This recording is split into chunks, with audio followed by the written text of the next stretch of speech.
Hi guys, tonight we're standing very quietly inside a small wooden house in America in the year 1820.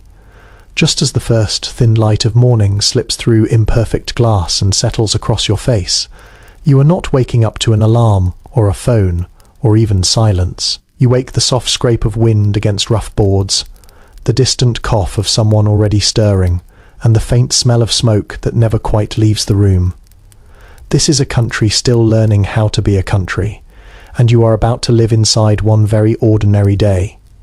You probably will not survive this, at least not comfortably. Life here is slower, harder, and far less forgiving than your body is used to. But that is exactly why you are here.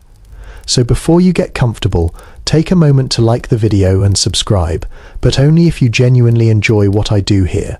And while you are settling in, let me know where you are listening from and what time it is for you right now. Now dim the lights, because the day has already begun whether you are ready. You wake because your body decides it is time. There is no choice involved. In 1820, America's sleep bends to daylight, not desire. The sun is not just a symbol of morning. It is the signal that work must begin. Your eyes open slowly, heavy and dry, and for a moment you lie very still listening.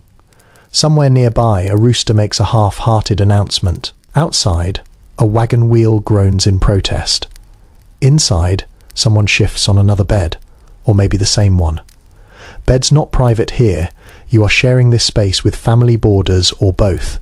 That creak beneath you is a wooden frame, simple and undecorated. Your mattress is stuffed with straw, corn husks, or feathers if you are lucky. It pokes and sags in familiar places. Over you lies a wool blanket, coarse and slightly damp from the night air. Wool smells faintly animal, faintly smoky, and faintly like every night that came before. The room itself is dim even in morning. Windows are small because glass is expensive and fragile. Some families still stretch oiled paper across wooden frames instead. The light that reaches you feels filtered and grey, carrying dust with it. You can see it floating when you sit up. Little moles dancing slowly, as if they are in no hurry at all. You swing your legs down feet, finding a floor that is cold, uneven, and gritty. Dirt works its way inside, no matter how often someone sweeps. That is just a fact of life. One mainstream historical fact that surprises many people is that even relatively comfortable American homes in 1820 had dirt floors in at least part of the house. Wood planks were common, but never sealed the way you expect today. You stretched joints stiff. Work yesterday did not care how tired you were, and work today will not either. Historians still debate whether people in this era actually slept better without artificial light, or whether exhaustion simply forced deeper rest. Either way, you rarely wake feeling refreshed. You wake feeling ready enough. There is no mirror waiting for you. If you want to see your face, you might lean toward a small piece of polished metal or a darkened window. Your hair is uncooperative, pressed flat on one side, sticking up on the other. You run your fingers through it, dislodging a bit of straw. That happens sometimes. No one comments on it. The air smells alive. Smoke from the hearth clings to your clothes, your hair, your skin is not unpleasant exactly, just constant. A quirky little tidbit many people miss is that this smoky smell actually helped repel insects. The same soot that stains walls also discourages fleas and lice, though not nearly as much as people would like. Someone else is awake now. You hear the soft clatter of iron on iron as a pot is shifted. Maybe someone stirring yesterday's coals back to life. Fire never truly goes out here if it can be helped. Starting a new one is too much work. You pull yourself upright, feeling the faint ache in your lower back, and step carefully around a trunk that holds most of what you own. Clothing waits there, folded or draped, depending on habit. You will put it on soon, but not yet. For a moment, you simply sit and breathe. Outside, the world is stretching awake. Dogs bark, a horse snorts. Somewhere someone laughs already sharp and brief, then disappears into the morning. America in 1820 is loud in small ways. There are no engines, no electrical hum, but there is constant human noise. Wood iron animals and voices all announcing their presence. You are part of that soundscape whether you like it or not. You think briefly about time, not the exact time, because clocks are rare and imprecise. You think about how far the sun has climbed, how long until breakfast, how much daylight you have to use. Time here is measured in tasks. When the fire is hot, when the animals are fed, when the light fades enough to make sewing difficult. Another mainstream fact slips quietly into your awareness. In 1820, the majority of Americans live in rural areas. Cities exist, yes.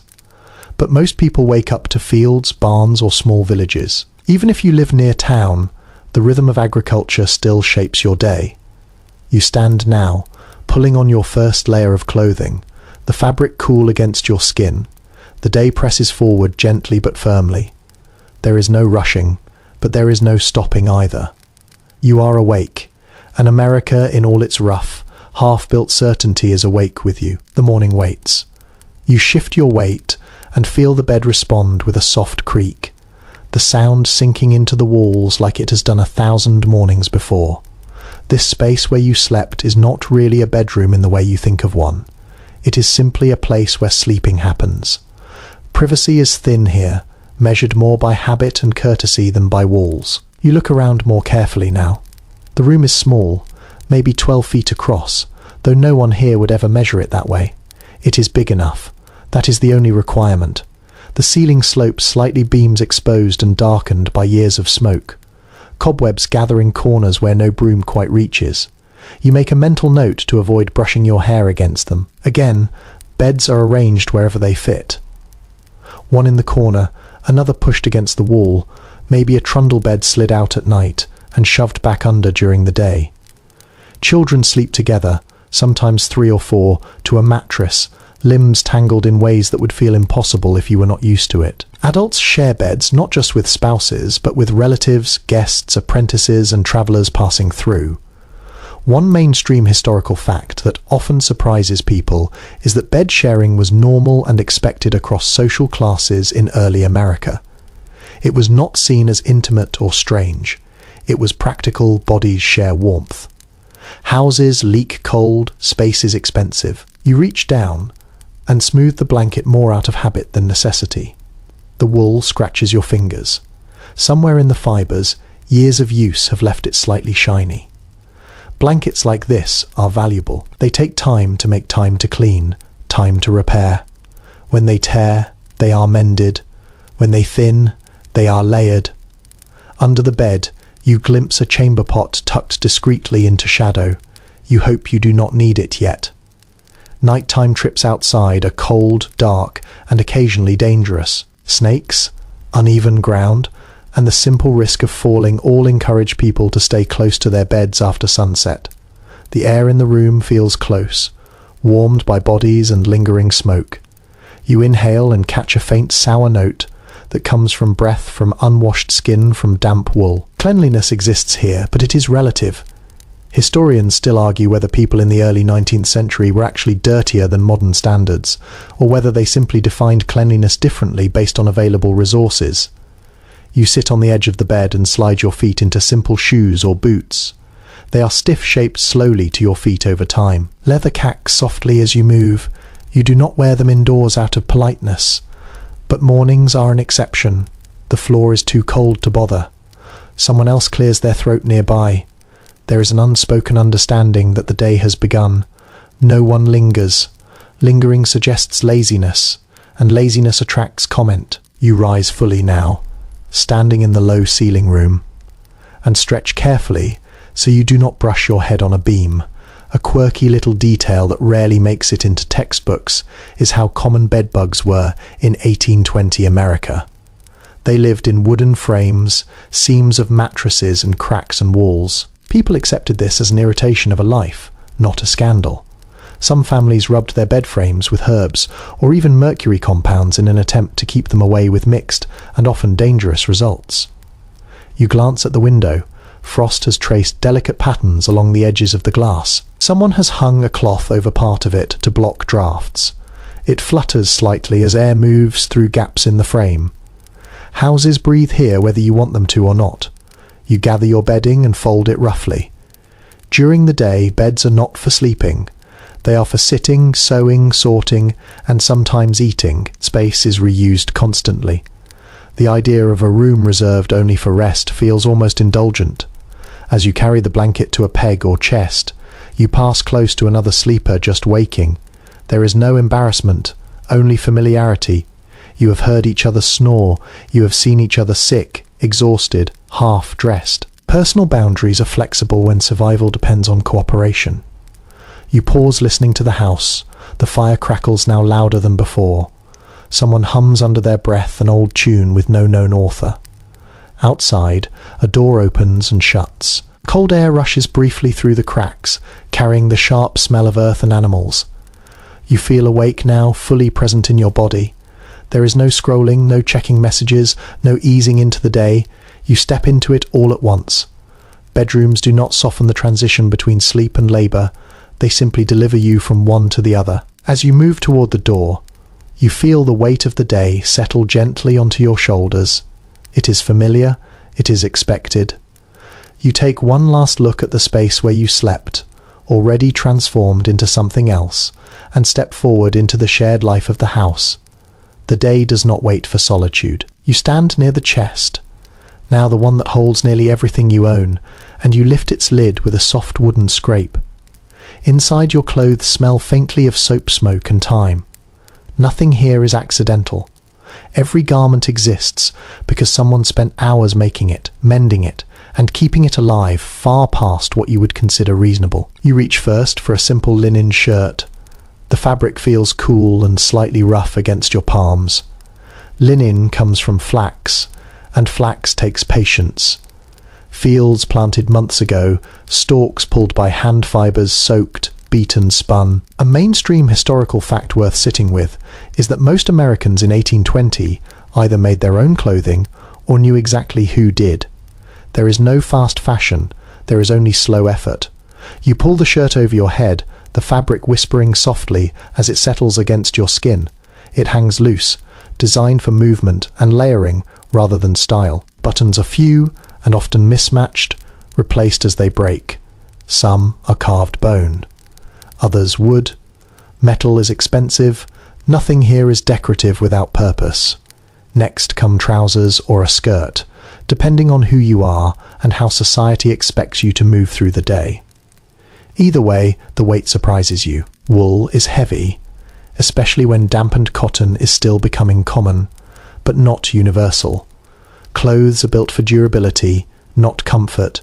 They itch, they chafe. You stop noticing eventually. You step carefully as you dress, balancing slightly because pulling on clothing is a full body task. There is no elastic, no stretch. Everything ties buttons, hooks, or laces. You lean against the bed frame to fasten a stub and close your fingers, already warming with effort. A quirky detail many people overlook is that underwear as you know it barely exists. You wear layers, but they are loose, open, and practical. Cleanliness relies more on changing linen shirts frequently than on washing the body itself. Shirts absorb sweat. They protect outer garments from dirt. That is their real job. You reach for stockings, rolling them carefully up your calves and securing them with garters. They sag slightly by afternoon. No matter what you do, shoes come next. Stiff leather shape slowly by wear. You stomp once, testing the fit. They're still cold. As you move, you are aware of how long this takes. Dressing is not a background activity, it demands attention. Historians still argue whether the slower pace of daily tasks created a calmer mindset, or whether it simply consumed energy that could have been used elsewhere. Standing here tugging fabric into place, you feel both focused and faintly impatient. You tie your hair back with a strip of cloth or ribbon. There is no mirror to confirm success. You trust your hands. Hairstyles are simple because simplicity survives work. Loose hair catches fire. Loose hair tangles in tools. Fashion bows to safety. You smooth your clothes once then again. The fabric already carries creases from yesterday. You will not remove them. Irons exist, but heating one requires time and fire. Pressed clothing is reserved for church visits or moments when appearances truly matter. The smell of lye soap lingers faintly on your cuffs. Soap here is harsh, made from animal fat and wood ash. It cleans, but it also eats at skin and cloth alike.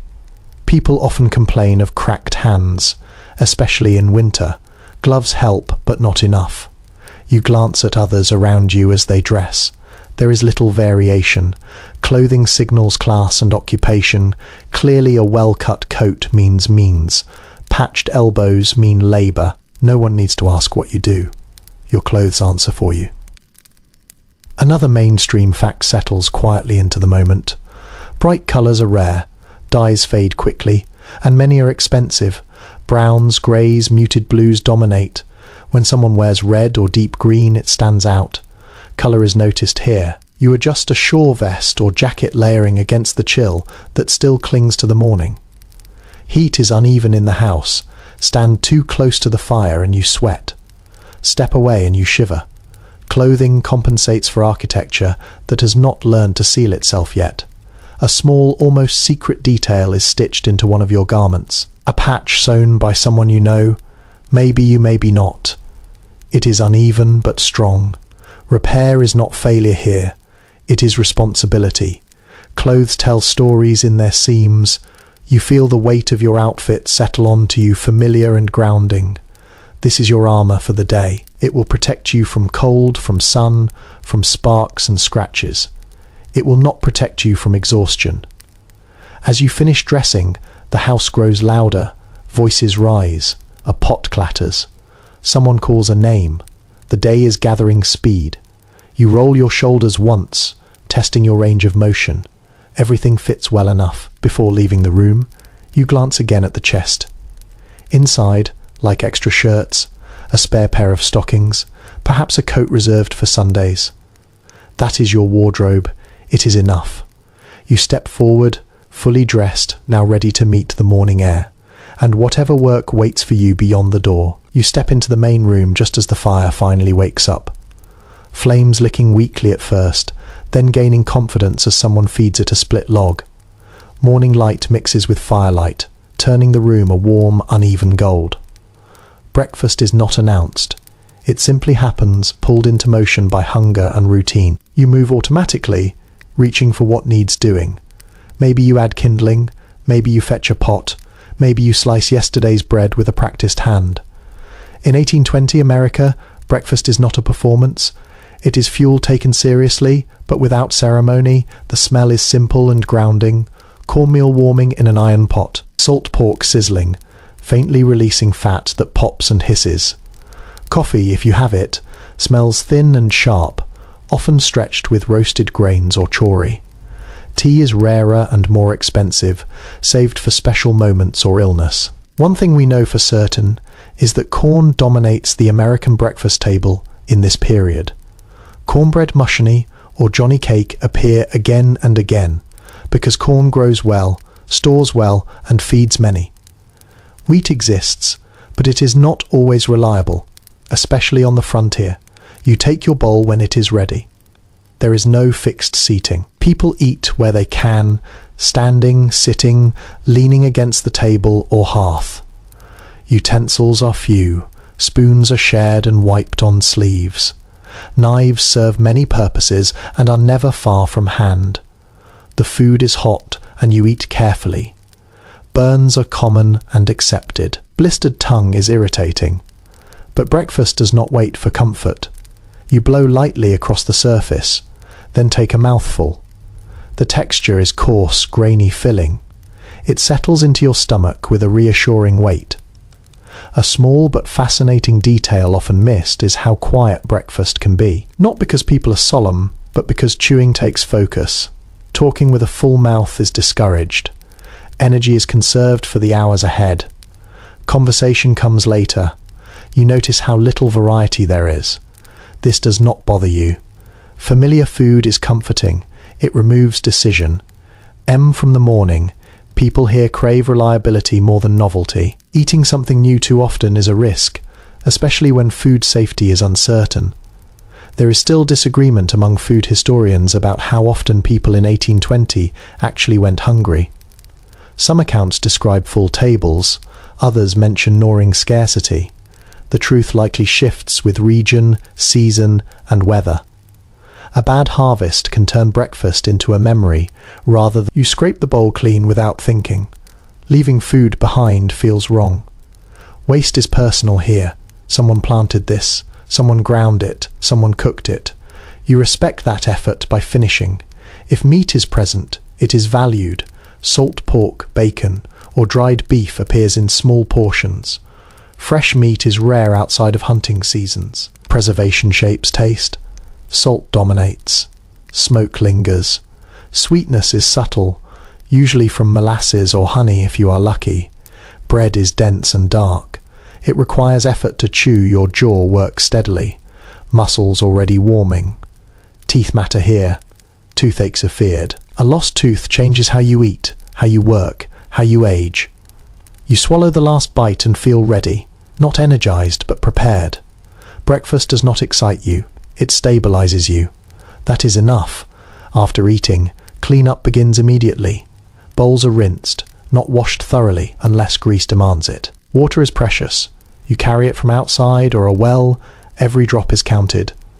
One overlooked truth is that dishwater often gets reused for multiple tasks, growing murkier with each one. You wipe your hands on a cloth that once was white. It is grey now, but clean enough. Clean enough is a phrase that matters here. Perfection is unnecessary. Function is everything. Outside, the sun has climbed higher. Light spills through the doorway sharpener, now revealing scratches on the table, worn spots on the floor, soot stains near the ceiling. These marks are not flaws. They are evidence of use. Someone steps out already, boots thudding softly on packed earth. Animals need feeding, tools need lifting. Fields wait. You linger only long enough to swallow the last warmth from the fire. There is a moment brief and easy to miss when breakfast ends and work begins. No bell rings, no announcement is made. You simply shift from one rhythm to another, carried forward by habit. As you move toward the door, the taste of corn still lingers in your mouth. It will stay with you for hours. A quiet reminder that you started the day fed, which is not something to take lightly.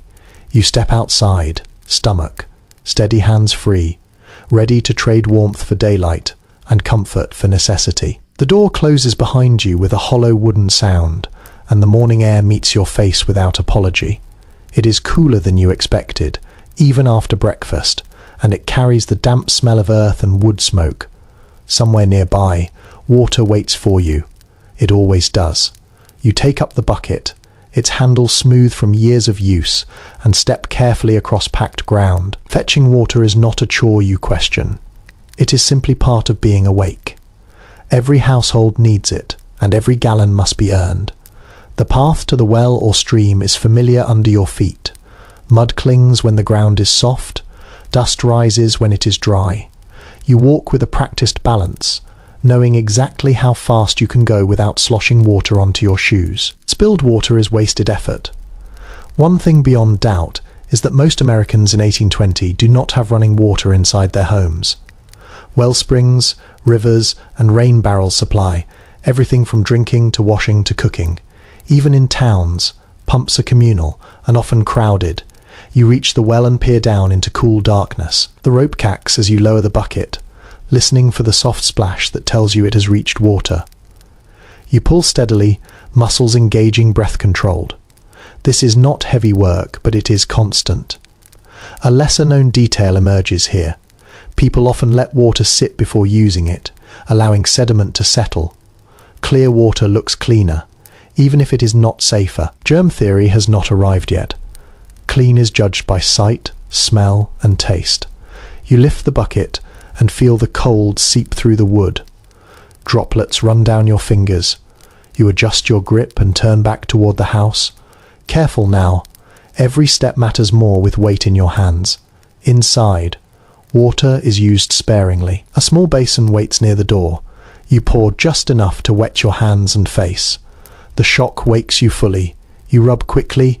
No lingering. Soap is optional and often skipped in the morning to save time and skin. Personal washing is brief. You splash, wipe, and move on. Full baths are rare and often shared. Many people bathe only a few times a year, usually when the weather warms. Between those moments, Linen shirts absorb sweat and get changed more often than bodies get washed. There is still lively debate among historians about how effective these habits were at maintaining health. Some argue frequent linen changes reduce skin infections. Others point out the risks of contaminated water. The truth likely sits somewhere uncomfortable in between. You glance at the basin, the water is already cloudy. It will be reused perhaps to rinse dishes or wipe a surface. Nothing is thrown away without purpose. You dry your hands on a cloth that hangs nearby stiff from previous use. The privy waits outside, set a careful distance from the house. You approach it without ceremony. Inside, it is dark, quiet, and functional. A wooden seat over a pit. A stack of old paper or corn cobs waits within reach. You do what needs doing and leave without lingering. An odd but well-demented practice is the use of ash or lime sprinkled into privy pits to reduce smell. It helps somewhat. Complete success is rare. People accept this as part of daily life rather than something to be fixed. You return to the house moving past others doing the same routines. No one comments. These actions are universal. Everyone fetches water, everyone washes briefly. Everyone manages waste with quiet efficiency. You wipe your face once more and feel cleaner or at least refreshed. Cleanliness here is about comfort and readiness, not sterility. You smell like smoke and wool again within minutes. No one minds the sun has risen higher now. Light pours through open spaces, revealing dust in the air and wear on every surface. You notice these things without judgment. They simply are. Before leaving for work, you refill the bucket and set it where it will be easy to reach later. Afternoon thirst will come and you plan ahead. Planning ahead saves steps, steps save energy, energy matters. You take one last look at the basin, the bucket, the door. Water has already shaped your morning. It always will. Every task ahead depends on it, and every task after will bring you back to it again. With hands clean enough and body awake, you turn fully toward the day's labour, knowing that the simple act of staying clean here is work in itself. You step back into the yard or workspace where the day truly begins, and almost immediately you notice the children. They're everywhere. Not tucked away or shielded from effort, but woven directly into the movement of the morning. Small boots scuff the dirt. Thin arms carry kindling. Voices call out with questions that sound half playful, half serious. Children here do not ease into responsibility. They enter it early, often as soon as they can walk steadily and follow simple instructions. One well-established reality of life in 1820. America is that childhood as you imagine it barely exists. There is no long pause between dependence and usefulness. You grow into work the same way you grow into speech. A child passes you carrying a bucket that is clearly too heavy. Water sloshes over the rim, soaking their shoes. No one rushes to stop them. Spilling is part of learning. Strength comes with repetition. You watch them adjust their grip and keep going. Older children move with confidence. They know exactly where to stand, what to lift, and when to get out of the way. Chores are assigned not by age alone, but by ability: feeding chickens, gathering eggs, watching younger siblings, peeling vegetables.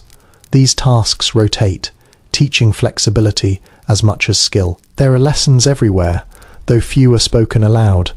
You learn by watching. You learn by doing it wrong once, and then not doing it wrong again. Scolding happens, but instruction is often silent. A look, a gesture, a repositioned hand, an overlooked detail from diaries of the period is how proud children often felt when given real responsibility. Carrying water or tending animals was not framed as punishment. It was proof of belonging. Being useful meant being seen. School exists, but it bends around labour. Attendance is irregular, especially during planting and harvest seasons. Some children attend for a few months a year. Others learn at home if a literate adult has time. Reading is valued, but survival comes first. There is still disagreement among scholars about how widespread formal education truly was in rural America at this time. Records suggest high literacy in some regions and almost none in others. Geography, religion, and wealth all play a role. You watch a group of children pause briefly, laughing over something small and secret. The sound is light and quick, then gone. Play exists here, but it slips into cracks between tasks rather than claiming its own space. A stick becomes a sword only until someone calls their name. One child recites something under their breath while working, perhaps a verse or a list of sums. Learning and labour mix freely. Knowledge is practical. You learn numbers to measure grain. You learn letters to read a Bible or a contract. Abstract ideas wait for later if they come at all. You notice how quickly children tire and how quickly they recover. They move constantly, burning energy, then refueling with bread or fruit snatch between tasks. No one tracks calories or naps. Rest happens when the body demands it and work allows it. Clothing on children tells the same story as on adults, just smaller and more patched. Hand-me-downs are the rule. A coat passes from one sibling to the next, growing shorter in the sleeves each year. When it can no longer be worn, it becomes something else. One curious detail appears in many households. Young children are often barefoot much of the year, even in cooler weather. Shoes are expensive and reserved for when they truly matter. Toughened feet are considered a kind of armour. Discipline is firm, sometimes harsh by modern standards. Expectations are clear, mistakes have consequences, yet affection exists alongside this strictness. You see it in a hand on a shoulder, a shared smile, a quiet word of praise. When a task is done well, you catch yourself thinking how exhausting this would be for a child. And it is. But children here do not compare their lives to another version. This is normal. This is what growing up looks like. Their bodies and minds adapt accordingly. As the morning progresses, children peel off into different directions, following the needs of the household. Some stay close, others head to fields. The smallest remain under watch, toddling dangerously close to work. They do not yet understand. You move among them carefully, aware of your size, your steps. Accidents happen easily when everyone is busy. A dropped tool, a startled animal, a moment of inattention. People here develop an almost constant awareness of their surroundings. One thing frequently noted in personal letters from the era is how quickly children were expected to understand danger. Fire, water, blades, animals. These are not abstract threats. They are daily companions. Survival depends on respect rather than avoidance. By midday, children look different. Faces smudged, hair loosened, energy softened but not gone. They've already lived a full morning while you are still settling into the day. You feel a quiet respect for that. As you turn back toward your own work, their presence lingers, the sound of small feet running, the rhythm of chores being learned, repeated, mastered. Childhood here is brief, but it is not empty. It is full of movement, expectation, and purpose. The day carries on, shaped by hands, both large and small, all working toward the same simple goal, getting through it together. By the time the sun has climbed a little higher, you are already thinking about distance. Not in miles exactly, but in effort. Everything you might, and reaching it will take time, patience, and a willingness to arrive tired. Travel in 1820. America begins with a pause. You check the sky, you test the ground with your boot, mud changes plans, rain redraws maps, even clear weather demands respect, because roads are rarely roads in the modern sense. They are paths worn into earth by repeated use, shaped by hooves, wheels, and feet, rather than engineers. You set off on foot or perhaps beside a horse, depending on your means and purpose. Walking is the default. Most people expect to cover only a few miles in a day, and they measure journeys in hours rather than distance. You know how long it takes to reach the mill. You know how long before town comes into view. These estimates live in your body. It is already well understood by people of the time that America is vast beyond easy comprehension. Letters and newspapers talk about land stretching endlessly westward, but your daily world is smaller. It is bounded by how far you can reasonably go and return before dark. The road beneath you is uneven. Stones press through the soles of your shoes. Ruts left by wagons fill with water and soften into traps. You walk slightly to one side, choosing the firmer ground out of habit. This movement is unconscious now, like breathing. Along the way, you meet others travelling for their own reasons. A farmer heading to market. A woman carrying a bus toward a neighbour's house. Children sent on errands that double as lessons in independence. Greetings are brief but expected. You nod. You exchange a few words about weather or road conditions. Silence afterward feels comfortable.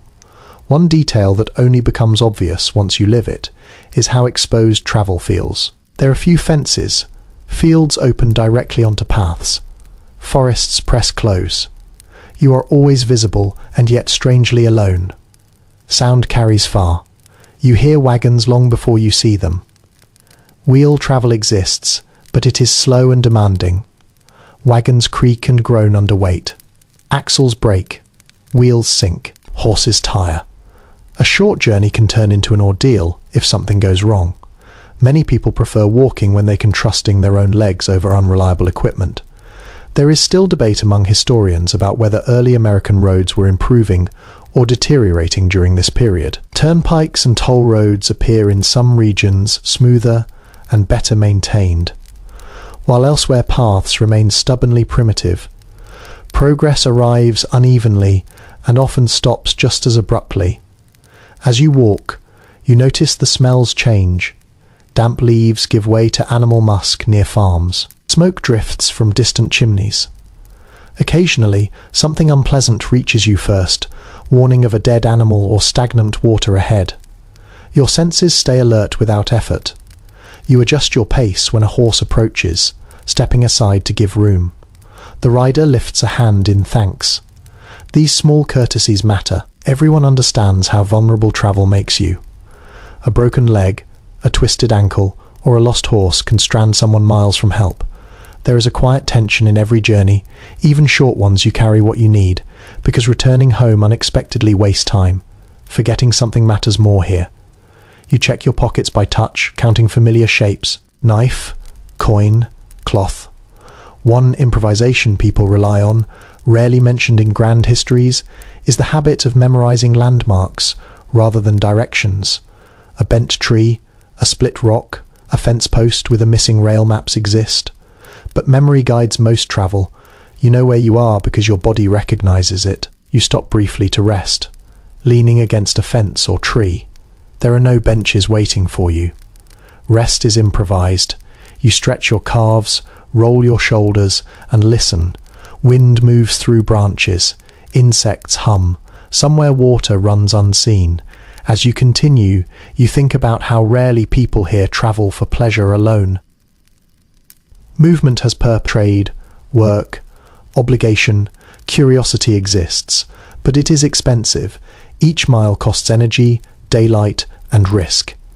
When town finally comes into view, it appears suddenly a cluster of buildings, a road widening, more sound, more movement. You feel a subtle shift in your posture as you approach. Places shape behaviour. You stand a little straighter. You look. Travel does not end when you arrive.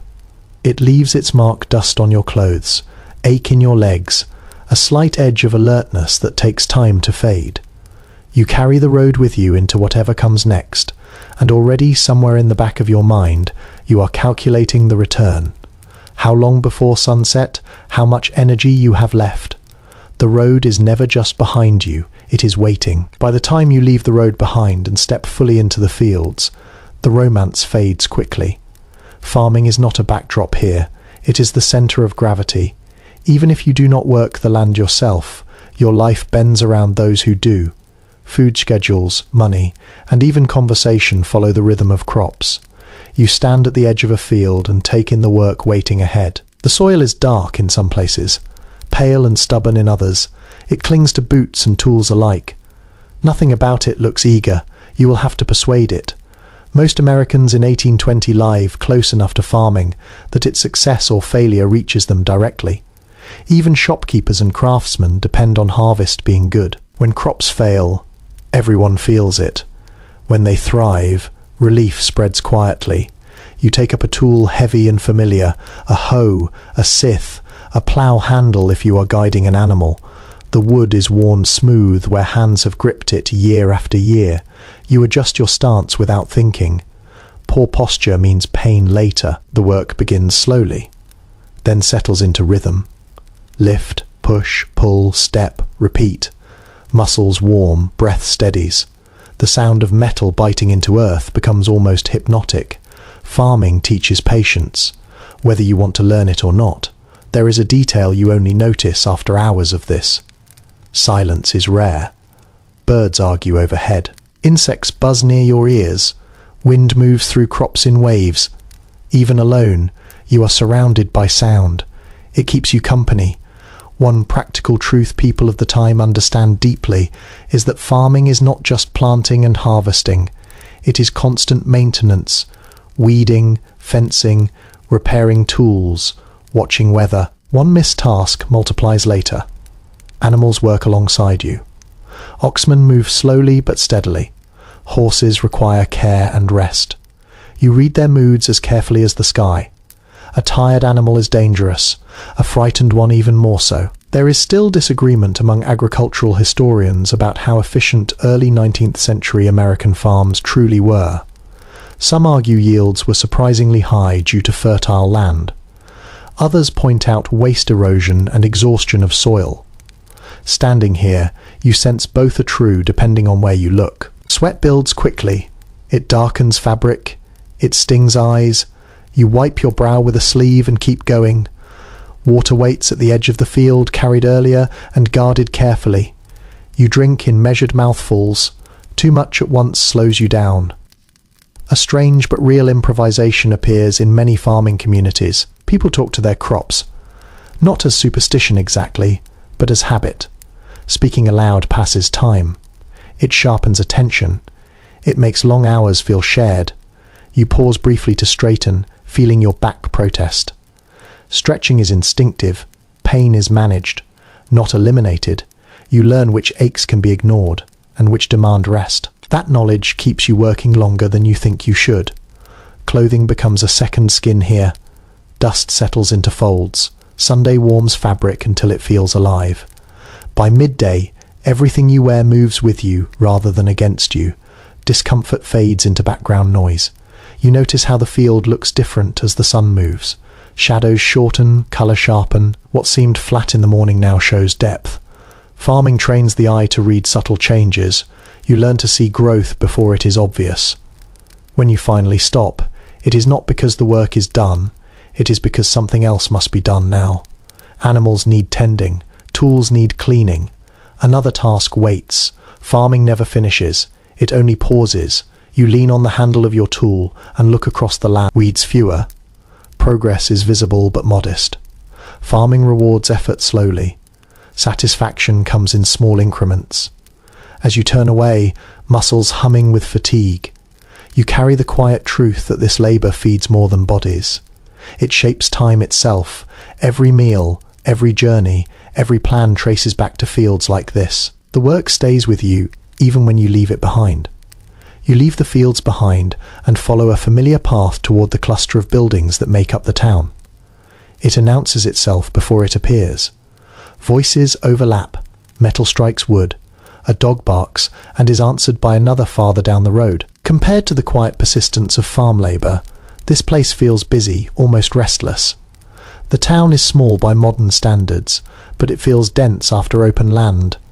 Buildings sit close together, their walls nearly touching in places. Shops, homes, workshops and storage sheds blend into one another, without clear boundaries. Life overlaps here, privacy thins even further. As you step onto the packed earth of the main street, you notice how many eyes are already aware of you. Not staring exactly, just noticing. In a small town, presence is information. Someone will remember seeing you today. Someone will mention it later. Daily social rituals begin without invitation.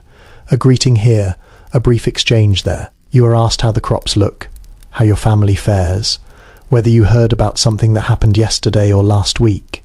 News travels mouth faster than paper ever could. By 1820, these towns serve as essential connectors between rural households. There, where goods change hands, disputes surface, and relationships quietly shift. Even people who prefer isolation understand the importance of being seen here. Occasionally you pass the general store, its door open to let light inside. Barrels and crates line the walls. The smell is a mix of sugar leather metal and something faintly sour from stored goods.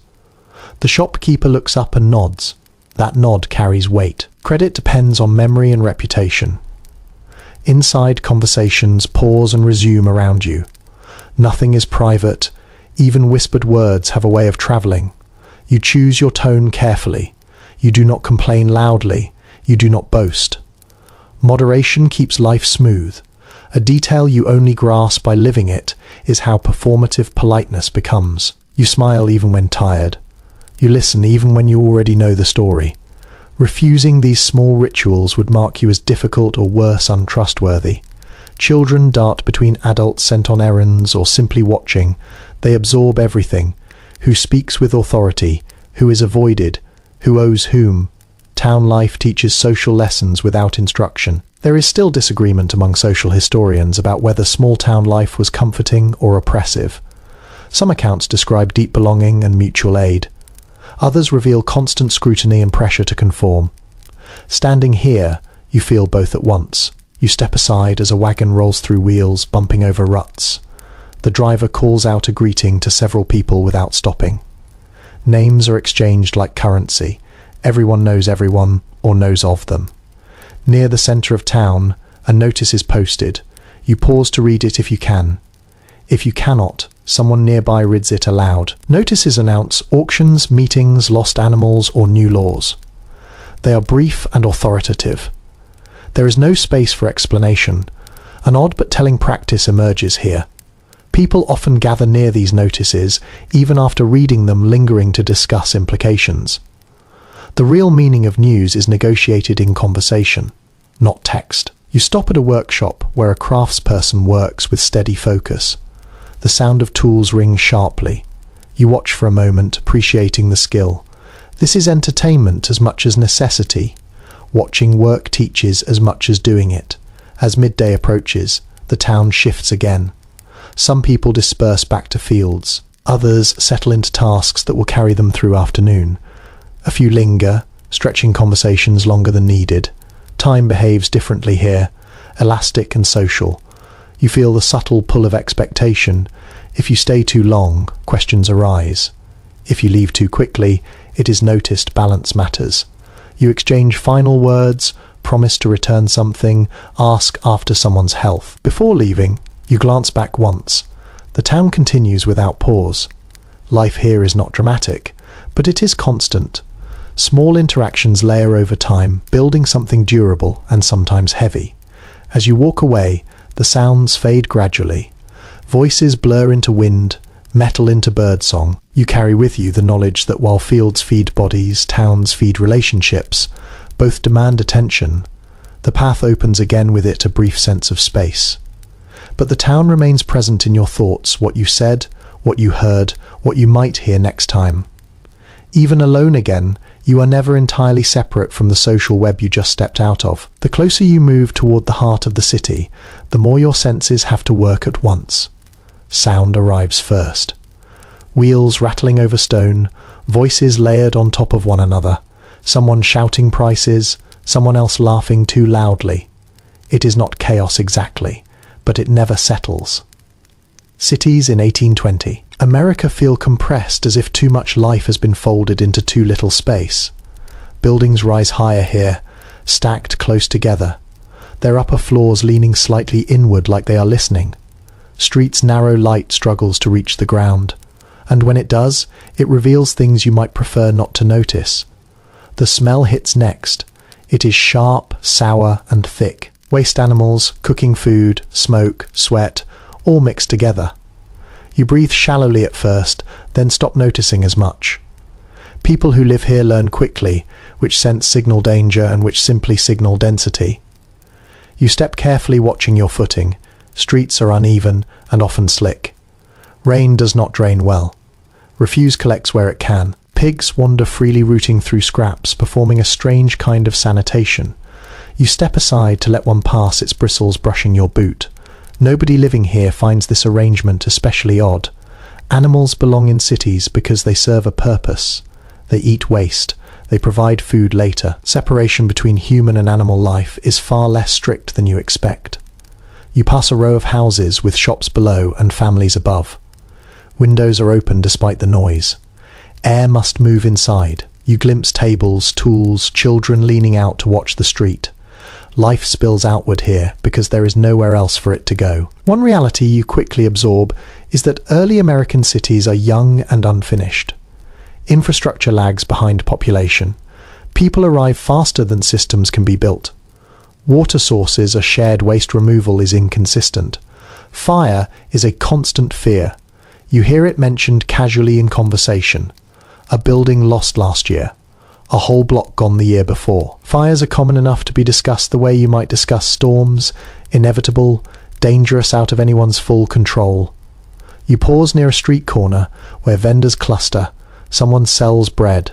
Someone else offers oysters from a barrel, cheap and plentiful. You are surprised by this until you remember how abundant shellfish still are along the coast at this time. They are food for labourers, not a luxury. It takes a moment before you realise how many languages you are hearing. English dominates, but not exclusively. Accents vary, words from other places slip into sentences. Cities pull people together whether they intend to mix or not. Later observers would argue endlessly about whether cities like this offered opportunity or merely concentrated hardship. Standing here, you sense both at once. Work exists, so does illness. Anonymity provides freedom. It also erases safety nets. You pass a well surrounded by people waiting their turn. Buckets knock together. Someone argues briefly, then backs down. Conflict flares and fades quickly.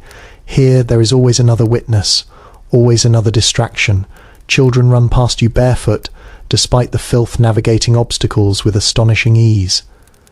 They know where not to step. They have learned the street the way others learn fields. You notice how quickly the day feels different here. Time is louder, shorter, demanding attention rather than allowing reflection. You feel yourself speeding up without meaning to.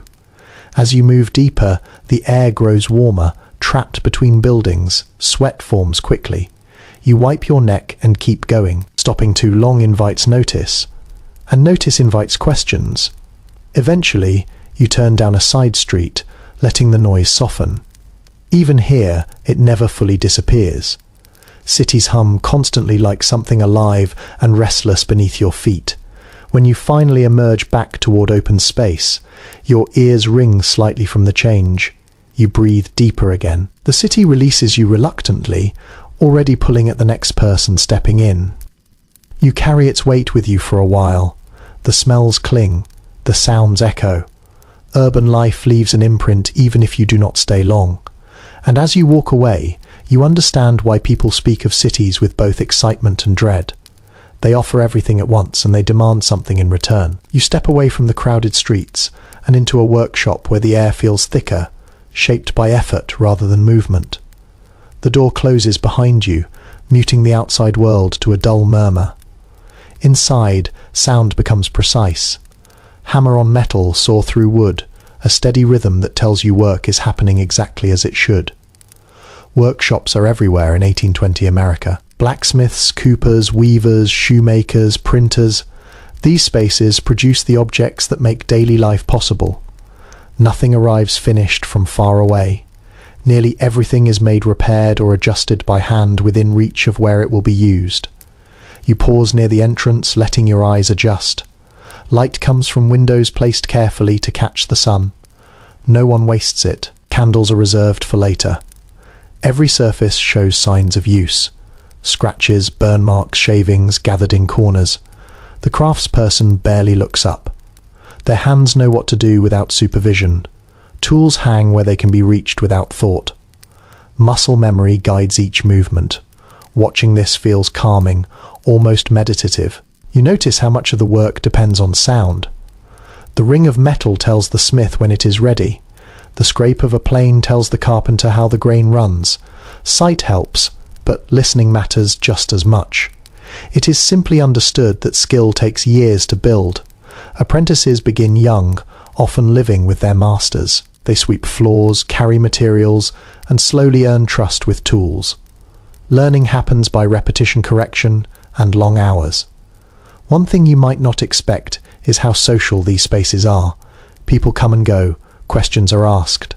News is exchanged, workshops double as informal meeting points, especially in towns. Work and conversation intertwine. You watch an apprentice hesitate before striking metal and commit. The blow lands cleanly. A nod of approval follows. Praise is brief but meaningful. Respect is earned through competence. There is an ongoing question among later researchers about how much independence craftspeople truly had. Some thrived setting their own prices and schedules. Others lived on the edge, dependent on irregular work and credit. From here you can see both possibilities in the same room. The smell inside is distinctive. Hot iron, oiled wood, sweat. It clings to clothing and hair. You carry it with you when you leave, marking you as someone who has been near labour. A detail you only notice by lingering is how often tools are repaired rather than replaced. Handles are rewrapped, blades resharpened. Nothing is disposable. The idea of throwing away something useful feels almost offensive. You step closer to a workbench and trace the edge with your eyes. Every nick tells a story. A mistake, a rush, a moment of distraction. Tools hold memory just like people do. The craftsperson finally looks up, meeting your eyes briefly. There is no interruption in their movement. Eye contact here is acknowledgement, not invitation. You nod and step back, understanding the boundary as you leave. The outside world feels louder again. The rhythm of the workshop fades behind you, but its steadiness stays with you. Manual skill defines identity here. What you can make matters more than what you say. You carry that awareness forward, knowing that every object you touch today passed through hands like those. Hands shaped by patience, strength, and long practice. You feel it as soon as money enters the conversation. The tone shifts just slightly. Voice is lower, words become careful. In 1820, American money is never just money. It is trust, memory, and reputation all tangled together. You stand near a counter or table where goods are being weighed, measured, or counted. Coins clink softly, a sound that draws attention without meaning to. Not everyone carries cash. In fact, many people rarely. Barter is common. Credit even more so. You offer something in exchange, a promise to pay later, a sack of grain, a few hours of labour. The person across from you considers it not just the offer itself, but you, your face, your past behaviour, who you know, whether you pay what you owe. By this point in the young nation's life, there is no single reliable currency that everyone trusts. Coins from different countries circulate side by side. Spanish dollars, British shillings, worn copper pieces that have passed through countless hands. Value is estimated by weight, not just by stamp. You watch someone buy a coin lightly, testing it out of habit. Counterfeits exist, so does uncertainty. Paper money appears in some places, but many people eye it suspiciously. Promises printed on paper feel fragile compared to metal you can hold. It becomes clear very quickly that most transactions rely on memory. Shopkeepers keep ledgers, names, and amounts written carefully in ink. You are not anonymous here. Your debts follow you, so do your payments. One thing you pick up without being told is that owing a little is normal. Owing too much is dangerous. Debt ties people together, sometimes kindly, sometimes cruel. A missed payment might earn patience. Repeated failure earns gossip. There are records and letters that suggest people spent a surprising amount of mental energy tracking who owed what. Not because they were greedy, but because survival depended on balance. Too many unpaid debts could collapse a household. You hear a quiet exchange nearby, someone asking for more time, someone agreeing, but with conditions. The words are polite, but the stakes are real. Trust is being measured and adjusted in real time. You notice how often money conversations end with a handshake or a nod rather than a receipt. These gestures carry weight. Breaking them damages more than a single relationship. It ripples outward. An odd practice surfaces if you pay close attention. Some people deliberately settle small debts quickly, even when unnecessary. Just to signal reliability, it costs them in the short term, but it builds something less visible and more valuable. Not everyone benefits equally from this system. Newcomers struggle. The poor live constantly on the edge. Without established trust, even small setbacks grow large. Access to credit can mean the difference between stability and collapse. Later, historians would argue about whether this informal economy fostered stronger communities or simply masked inequality. Standing here, you sense how both can be true at once. Mutual reliance offers support, but it also enforces conformity. You hand over what you owe or promise what you cannot yet give. The transaction ends without ceremony. Life moves on immediately. There is no lingering satisfaction in payment, only relief. As you step away, you check your pockets again by habit, not just for coins, but for certainty. How much do you owe now? Who owes you? When will balances shift again? Money here does not disappear into numbers on a screen. It remains physical and personal. Every exchange leaves a trace in someone's mind. You carry that awareness with you as the day continues. By the time you leave the space, you understand that wealth in 1820, America is measured less by accumulation and more by endurance. Staying solvent, staying trusted, staying connected. And as you walk back into the noise of work and movement, you know that every future interaction will quietly reference what just happened. The ledger is never fully closed as the day moves past its midpoint. Your thoughts turn not because you are hungry yet, but because hunger is always scheduled somewhere ahead of you. Meals are planned backward from survival. What can be kept? What will spoil? What must be eaten now before it turns against you? You step into a cool storage space, maybe a cellar dug into earth or a shaded corner of the house. The temperature drops immediately. The air smells damp, sharp, and slightly sweet. This place exists for one reason only: to slow time. Shelves hold jars clouded by age, sealed with wax or cloth. Barrels line the walls, their contents labelled in chalk or simply remembered. Potatoes rest in bins. Apples lie packed in straw. Everything is arranged with care because mistakes cost dearly.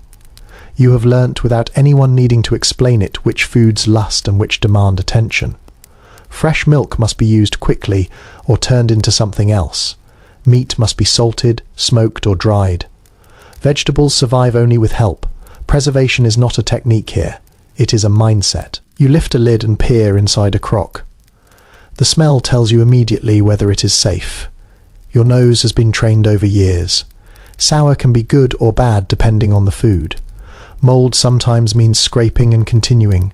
Sometimes it means throwing everything out. Judgment matters. You notice how much of your mental energy is spent on avoiding waste. A bruised apple becomes pie filling. Stale bread becomes pudding. Fat is saved, rendered, reused. Even bones find purpose. Nothing edible is allowed to disappear without serving you first. There are notes in household journals from this period that show an almost constant low level of anxiety around food, not panic, but vigilance. The knowledge that one bad season can undo years of careful planning sits quietly behind every decision. You check the salt barrel. Salt is precious. Without it, meat spoils quickly. People measure salt carefully and reuse brine when possible. The taste of heavily salted food becomes normal, even comforting. A detail that feels strange by modern standards is how fermentation blurs the line between preservation and flavour. Pickle sauerkraut. Cider, foods bubble and change in storage. This transformation is accepted and even welcomed, though no one fully understands why it works. You carry a small portion upstairs, enough for the next meal, but no more. Overeating now creates problems later. Balance matters more than satisfaction in the kitchen. Something simmers slowly. You stir it occasionally, not to hurry it, but to keep it safe. Fire is controlled patiently. Too much heat ruins food. Too little invites spoilage. Cooking becomes an extension of preservation rather than a separate act. You think about how rarely food surprises you here. Recipes exist, but they flex constantly. Ingredients change. Quantities shift. Success is measured by whether everyone eats, and no one gets sick. There are accounts that suggest some families kept written lists of what remained in storage, checking them obsessively through winter. Others relied entirely on memory. Either way, the awareness never fully leaves you. You carry it like an extra sense. You taste the pot carefully.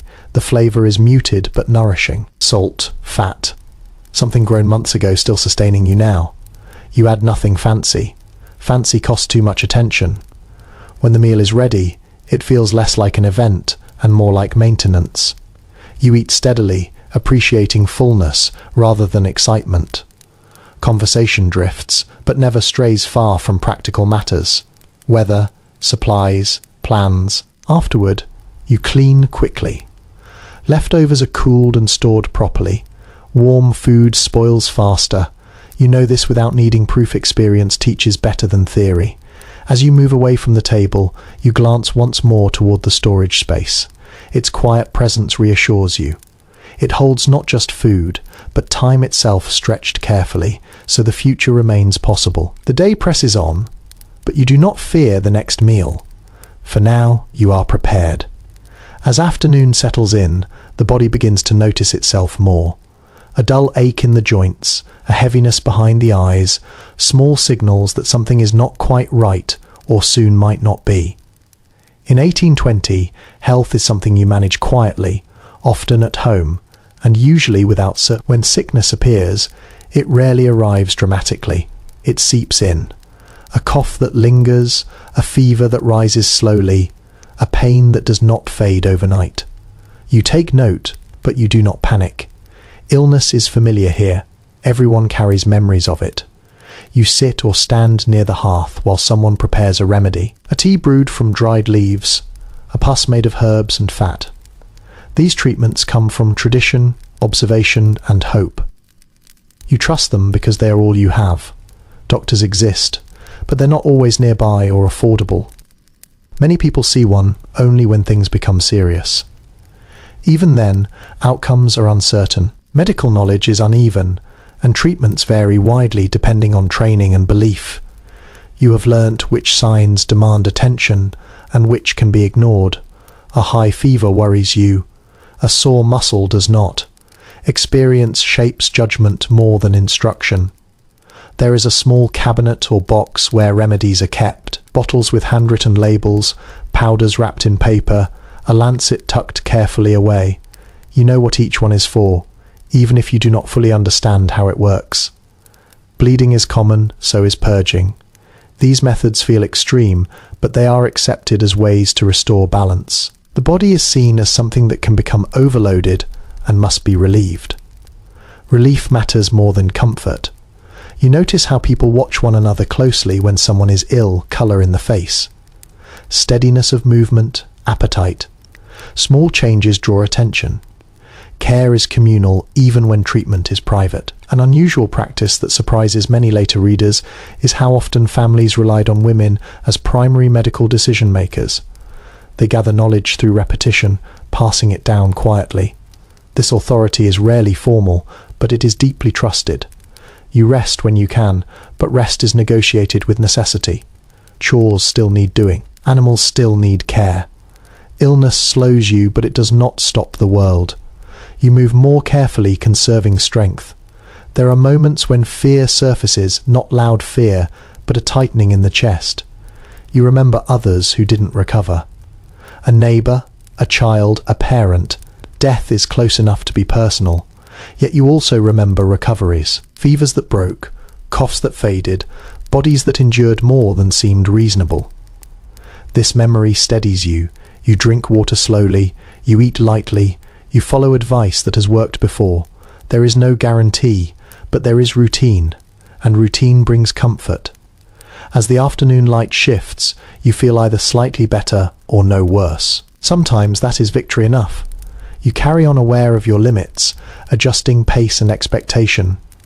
Health here is not perfection, it is balance. It is getting through the day without tipping too far in either direction.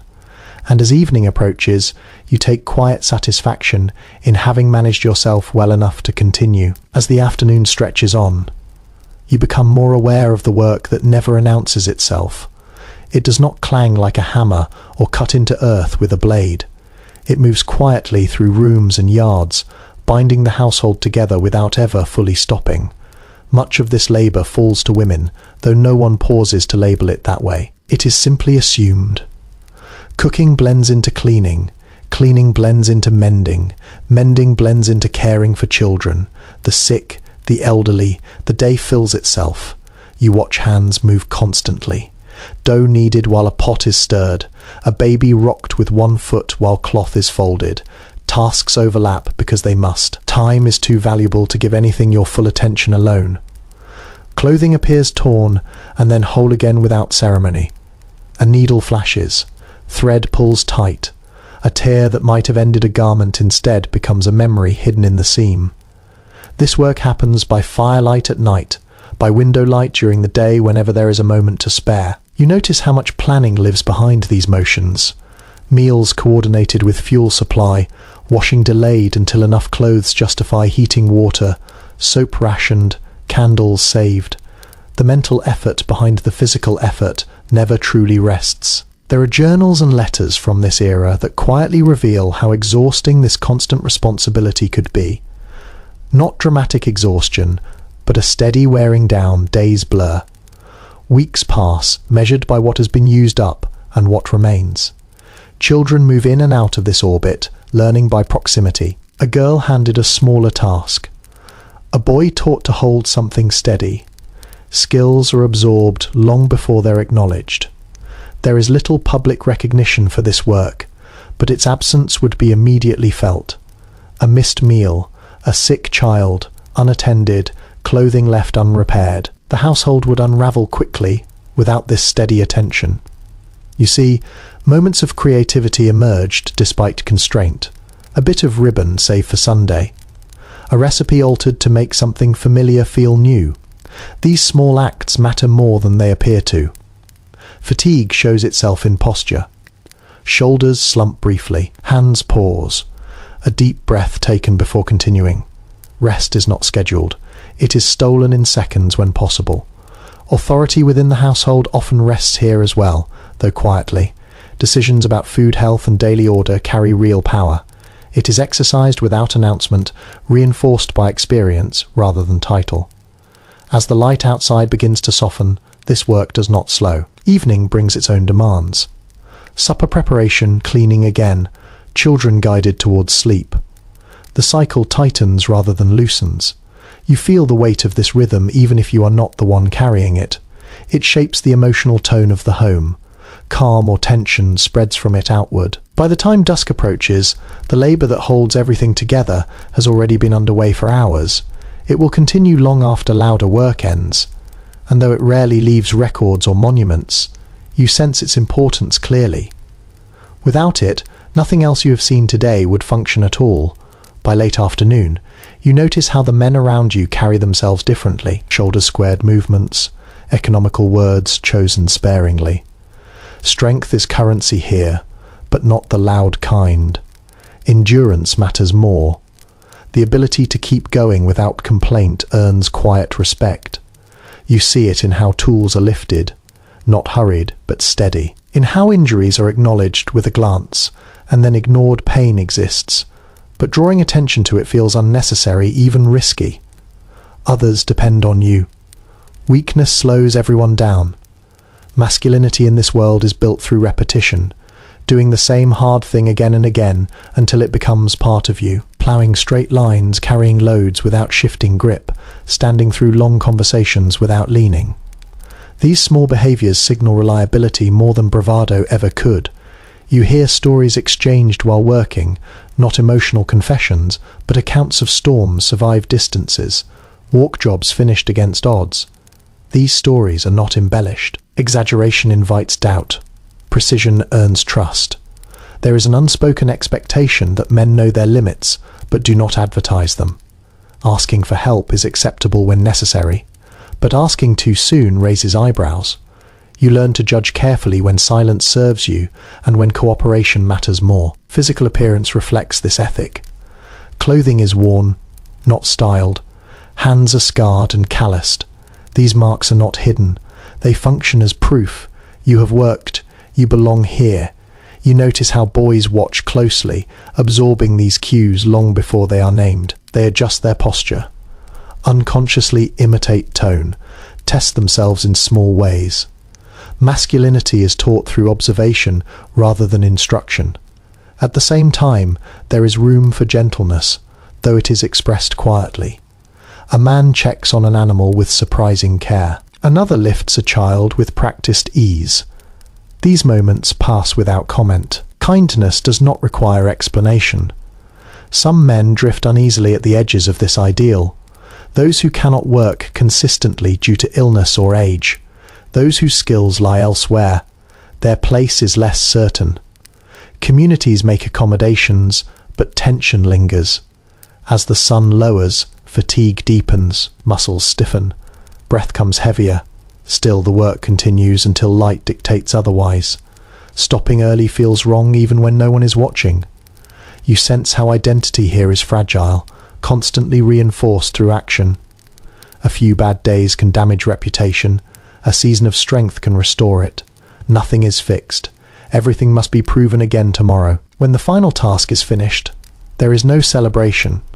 Tools are set down, hands wiped, a nod exchanged, satisfaction remains internal. As evening approaches, you feel the weight of this expectation settle. To be useful, to endure, to contribute without complaint. It shapes not only how men work, but how they think, how they rest, and how they understand themselves. The day does not end with rest yet, but something shifts. The body knows it has been tested and found sufficient for now. That is enough. As evening approaches, a different rhythm begins to guide the day. It is not marked by bells or clocks, but by habit and expectation. Faith slips into the routine, quietly shaping choices, even when no one speaks its name aloud. You notice how often conversation turns toward moral weight. What should be done, what should not, how people ought to behave when no one is watching. These ideas are not abstract. They guide daily decisions about work, money, family, and reputation. Religion here is less about private belief and more about shared structure. Sunday shapes the week long before it arrives. Chores are planned around it. Travel is delayed. Clothing is set aside. Even those who grumble still adjust their behavior. You pass a meeting house or church as the light softens. It stands plain and sturdy, designed for use rather than awe. Inside benches wait. No cushions, no decoration to distract from words and reflection. The building feels like an extension of the community rather than a separate world. Faith influences timekeeping itself. The week revolves around worship. The year bends around religious holidays and seasons. Even people who question doctrine still follow the calendar it creates. You notice how children absorb this without formal instruction. They know when to be quiet, when to listen, when certain games are discouraged. These rules settle into them early, carried forward without debate. Prayer happens often, but not always publicly. A moment before a meal, a pause before sleep, a whispered request during illness. These gestures are woven into life, so tightly they almost disappear. There are differences, of course. Some families attend eagerly, others reluctantly. Some interpret scripture strictly, others loosely. These differences create subtle boundaries shaping friendships and trust. You hear someone mention a sermon from weeks ago still remembered and debated. Words spoken once can linger long after, influencing how people see themselves and each other. Later generations would struggle to understand how deeply religion functioned as social glue rather than personal expression. Here belief is reinforced by repetition, community pressure, and shared consequence. As darkness nears, the presence of faith becomes more felt. Night brings vulnerability. Fires must be banked carefully, doors secured. Uncertainty grows in shadow. Prayer offers structure when control fades. You feel it in the quiet moments. A sense that life is ordered even if harsh. That suffering has meaning, or at least explanation. This belief steadies people who face loss often and recovery unpredictably.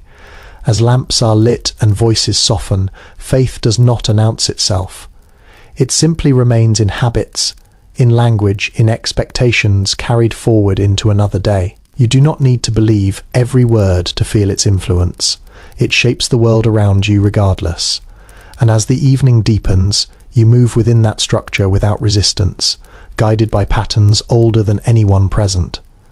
As the light fades and work finally loosens its grip, you feel the atmosphere change almost immediately. The body is tired, yes, but the mind lifts slightly. This is the narrow window when people allow themselves to pause without guilt. Entertainment, if you can call it that, slips into the cracks left behind by labour. There is no switch to flip, no device to activate. Amusement begins with presence. Someone clears their throat and starts a tune. Another taps a foot, finding rhythm on the floor. Music here is handmade and imperfect, shaped by memory rather than sheet paper. A fiddle appears. It is wood-polished smooth by years of use. The sound fills the room unevenly, sometimes sharp, sometimes warm. You listen closely, not because the music demands attention, but because it rewards it. Each note carries the weight of repetition and familiarity. Storytelling follows naturally. Someone recalls an event from years ago, a journey that went wrong, a neighbour who behaved foolishly, a narrow escape from disaster. These stories are not told for novelty. They're retold because they bind people together. Shared memory becomes shared identity. You notice how often humans dry and understated. Laughter comes in short bursts, quickly stifled. Jokes rely on timing and understatement rather than punchlines. Wit here is quiet, and it travels slowly. Games emerge with whatever is available. Cards worn thin, simple board games, guessing games that require nothing at all. Children join in until sleep overtakes them, nodding off mid-laugh and being gently guided away. A detail you only recognize by living. It is how darkness shapes leisure. Without strong artificial light activities, stay close. Reading happens by candle or lamp, but eyes tire quickly. Most entertainment relies on sound rather than sight. You sit near the fire, feeling its warmth. These muscles worked hard all day. Shadows flicker on the walls, stretching and shrinking with each movement. The room feels smaller now, more intimate. Conversation slows as the evening deepens. Topics turn reflective. People speak of plans, worries, small hopes. Nothing grand, just enough to feel heard. There are no performers here. No audience. Everyone participates. Even if only by listening, silence is acceptable too. Sitting together without speaking carries its own comfort. You sense how these moments matter more than they appear. They're not distractions from work, but recovery from it. Without them, the days would blur into something unbearable. As the fire settles into embers, voices lower further. One by one, people drift toward rest. The night claims its space gently, and entertainment dissolves back into quiet. You remain still for a moment longer, letting the calm sink in. This, too, is part of survival. Not just enduring the day, but finding small ways to soften it before sleep takes over. By now, the world feels smaller. Not physically, but in how information moves. You realize that most of what you know today did not come from paper. It came from people, from overheard conversations, half-remembered remarks, and stories repeated until they settle into something like truth. News reaches you slowly and unevenly. A traveller brings word from another town. A letter arrives weeks. Sometimes news arrives distorted, shaped by the person carrying it. Sometimes it never arrives at all. You listen carefully when someone mentions events beyond your immediate reach, a change in prices, trouble on a distant road, a decision made somewhere far away that might affect you eventually.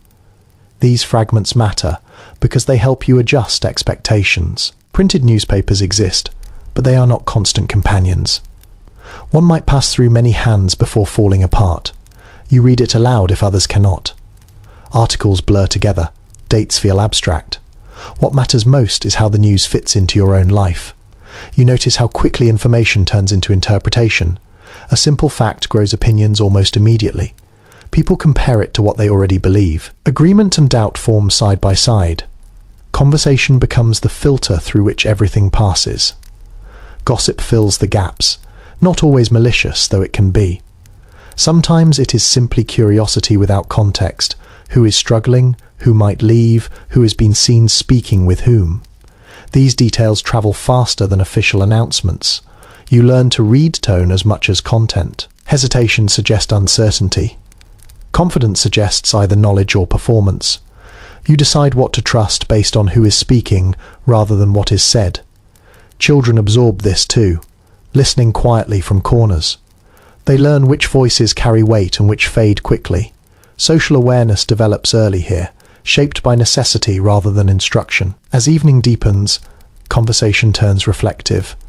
People discuss what they heard earlier, comparing versions, filling in gaps. No one expects complete accuracy. They expect usefulness. You feel the slow pace of information as a kind of calm. Nothing demands immediate reaction. You have time to think, to watch patterns unfold. Urgency exists, but it is localized. At the same time, you sense the risk. Rumors can harden into belief before correction arrives. Reputation can change overnight. Without records that move quickly, memory becomes powerful and unreliable. You sit quietly listening, letting voices overlap. Each one adds a thread to the shared understanding of the world. As the night grows quieter, conversation thins. Words are saved for tomorrow. What remains is the sense of being partially informed, partially guessing, and somehow comfortable with that balance. You realize that certainty is rare here, but adaptation is constant. You do not need to know everything. You need to know enough to move forward. And so you carry what you heard with you into rest, aware that by morning, some of it will already have changed. As the day winds deeper into evening, there is a presence you've been moving around all day without always naming it. It sits beneath routines, beneath comfort, beneath ordinary convenience. Slavery is not a separate subject here. It is part of the background of daily life, visible in some places and deliberately unseen in others. You notice it in the labor that seems to happen without pause. Fields worked longer than daylight should allow. Meals prepared with an efficiency that suggests no choice in the matter. Someone rising before anyone else and resting after everyone has stopped. These patterns repeat often enough that they begin to feel intentional. In some households, enslaved people live close by, sleeping in separate spaces, but within earshot in others, they're hired out, sent to work elsewhere, while their labor benefits someone far removed from the work itself. Distance does not lessen the connection, it only softens responsibility. You sense how carefully language is used around this. Certain words are avoided, certain realities are passed over in silence. Children learn early which questions do not receive answers. This quiet instruction is as powerful as any lesson spoken aloud. What becomes clear simply by watching how things function is that much of the comfort you've seen today rest on forced labor. Clean clothes, full tables, time for rest. These things are easier when someone else is denied them. You notice how enslaved people move through spaces differently, eyes lowered or alert depending on who is nearby. Movements efficient, economical, there is little room for hesitation. Everything about posture signals awareness, and yet humanity pushes through in small ways. A shared look, a brief smile exchanged out of sight, a song hummed softly while working. These moments are not allowed to grow large, but they exist anyway. You hear contradictory opinions spoken in low tones. Some defend the system as necessary. Others express discomfort without knowing what to do with it. These conversations rarely resolve. They trail off unfinished as if resolution itself feels dangerous. There are places where slavery feels distant, discussed abstractly, and places where it is immediate and undeniable. The difference depends on geography, wealth, and willingness to look directly at what makes daily life possible. As evening comes on, you notice who eats last, who finishes work after dark, who remains standing when others sit. These details settle into your awareness quietly, but they do not leave. You feel the weight of it in the air, heavy and unresolved. The day has carried on as if this arrangement is normal, because for many it is. That normality is what makes it so powerful. When night finally approaches you, understand that slavery here is not just an institution.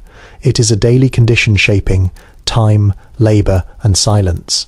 It moves with the household, it shapes the nation. And as you prepare to rest, that awareness lingers, uncomfortable and impossible to ignore. Woven tightly into the fabric of ordinary American life, as your awareness widens, you begin to notice lives lived in careful balance. Free black communities exist in 1820 America, but freedom here is never simple or secure. It feels conditional, something that must be proven again and again through behavior documents and restraint. You see it in how people carry themselves. Upright, deliberate, watchful, a wrong word spoken in the wrong place can unravel years of careful work.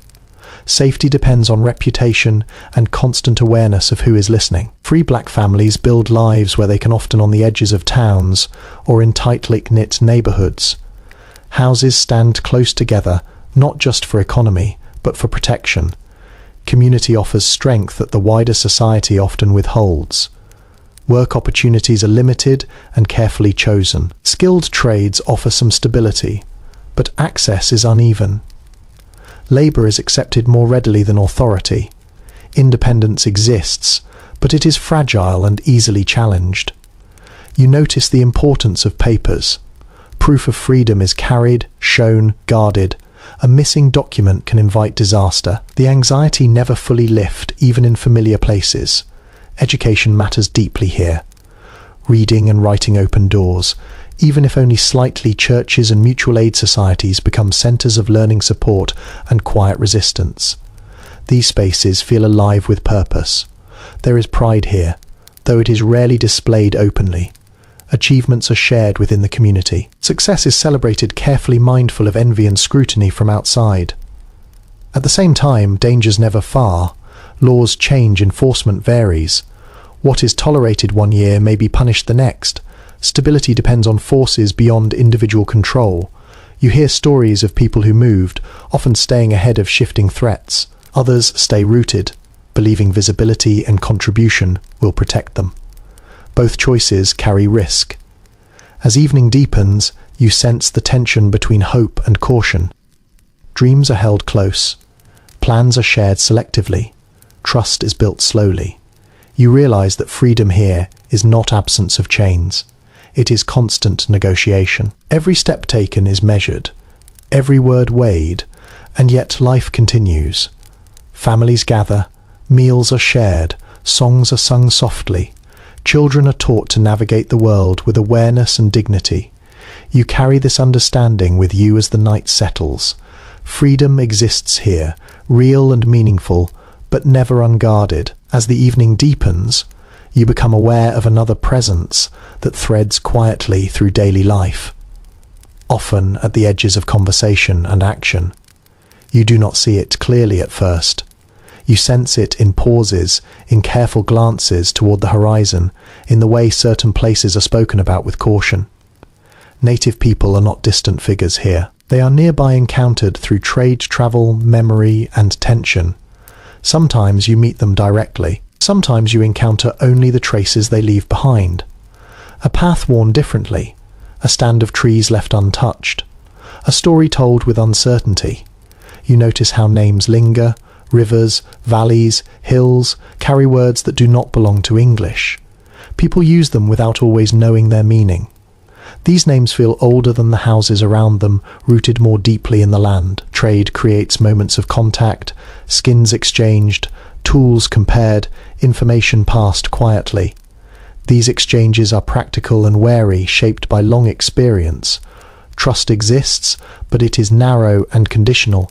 At the same time, unease runs beneath these interactions. You hear people speak of land as if it is empty, while standing on ground shaped by generations of use. Fences appear where paths once crossed freely. Fields expand into spaces that once held other rhythms. You sense how displacement unfolds, not as a single event, but as a series of small pressures. Agreements made far away, boundaries redrawn, promises that shift meaning over time. The result is felt here in subtle ways. Fewer visits, shorter stays, longer silences. You notice how children are warned, not with detail, but with tone. Certain areas are avoided, certain encounters are framed as risky without explanation. Fear passes down quietly, reinforced by rumour and repetition. At the edges of towns, you sometimes glimpse movement. A group passing through, a camp briefly assembled and then gone. Evidence remains in the form of ash footprints or a cleared space that feels temporary and intentional. There is complexity here that resists simple explanation. Some relationships feel cooperative, others feel strained. Both exist at once, overlapping and unresolved. You feel it most strongly in how people choose their words, careful not to say too much. As night approaches, these tensions fade slightly from focus, replaced by immediate concerns, firelight, supper, rest. But the land remembers even when people try not to. You carry this awareness quietly, understanding that everyday life here unfolds on ground, layered with stories, presence, and loss. Not all of it is spoken. Much of it is simply lived around when darkness settles fully. The world feels smaller again, but beneath your feet, the land holds more history than any single day can reveal. Night has fully arrived now, and with it comes the quiet authority of order. Law here is not something distant or abstract. It lives close to the ground, shaped by faces you recognize and judgments you remember. Justice is personal, uneven, and impossible to ignore. You become aware of it when voices lower and stories sharpen. Someone mentions a dispute from earlier in the day, a boundary crossed, a debt ignored, a temper lost. These moments do not vanish overnight. They're carried forward, discussed, weighed. There is no large force standing apart from the community to enforce rules. Instead, responsibility spreads outward. Neighbors watch, elders speak, reputations grow or shrink based on behavior repeated over time. Being known works both as protection and pressure when trouble becomes serious. It gathers people quickly. A constable, perhaps elected or appointed, steps in. He is not distant from those involved. He farms or trades like everyone else. His authority depends less on uniform and more on whether others agree to back him. Punishment often aims to restore balance rather than remove someone entirely. Fines are common, public apologies matter. Being shamed in front of those you depend on can sting longer than any formal sentence. You notice how much weight is placed on testimony. Who speaks for you matters. Who stays silent matters too. Memory serves as record, and it is never perfectly fair. Those with strong connections are heard more clearly. Some offences are settled quietly before they reach any official notice. Families intervene, friends negotiate. Compromise is valued because it prevents escalation. Harmony, even if imperfect, is easier than conflict that spreads. You hear stories of harsher outcomes as well. People driven away, property seized, violence answered with violence. These stories linger longer, told carefully as warnings rather than lessons. The absence of a clear boundary between personal grievance and public offence creates tension. You are always aware that your actions ripple outward. Privacy exists, but it is fragile. As lamps dim and conversations soften, the presence of law remains. It does not sleep. It waits in memory and expectation, ready to reappear with the next disagreement. You feel a cautious comfort in this system, even as you sense its flaws. Order exists because people agree to maintain it, not because it is guaranteed. Tomorrow the same faces will meet again. That knowledge shapes behavior more than any written rule. You settle into the quiet, aware that justice here is not blind. It looks directly at you, measuring not just what you did, but who you are believed to be. And as the night deepens, that awareness follows you toward rest, steady and inescapable, part of the fabric of everyday life. As the night settles into its deeper hours, your thoughts drift toward the quieter bonds that shape daily life. Love here does not announce itself loudly. It grows in practical soil fed by shared effort, patience, and the steady accumulation of trust. You notice how couples move together through space, not always side by side, but in awareness of one another, a glance across a room, a hand passing an object without asking, coordination built over years of repetition rather than romance alone. Courtship, when it happens, unfolds under watchful eyes. Privacy is scarce, so affection finds subtle forms. A walk taken slightly slower than necessary. A conversation extended just long enough to feel meaningful. Letters written carefully aware they may be read by others before reaching their intended hands. Marriage is not entered lightly. It binds households as much as hearts. You hear people discuss matches in terms of land skills, temperament, and family history. Love matters, but so does survival. Choosing poorly affects more than two people. You see how expectations settle quickly after marriage. Work divides along familiar lines. Responsibilities deepen. The idea of endless passion feels distant compared to the immediate demands of running a household. Yet affection persists in quieter ways. Arguments happen. Of course, fatigue sharpens words, scarcity tests patience, but separation is rare and difficult. There are few places to go and fewer ways to support oneself alone. Couples learn to negotiate, endure, and adapt. You notice gestures that carry more weight than spoken vows. A partner rising early to take on an extra chore. A meal saved for someone returning late. These acts speak clearly. In a world where time and energy are limited, children change everything. They anchor relationships further for better and worse. Joy mixes with responsibility deepens. Bonds tighten under pressure or strain apart if that pressure becomes too great. You hear stories whispered rather than told openly. Marriages formed without affection, loves abandoned for practicality, quiet regrets carried for decades. These stories exist alongside ones of genuine companionship and mutual respect. As the evening continues, you sense how love here is shaped by endurance, staying matters, showing up day after day matters. Grand declarations fade quickly in the face of daily necessity. There is tenderness, but it is understated. A shared laugh at the end of a long day. A familiar presence beside you as sleep approaches. Comfort replaces excitement, and that comfort feels earned. You feel how these relationships anchor people against uncertainty.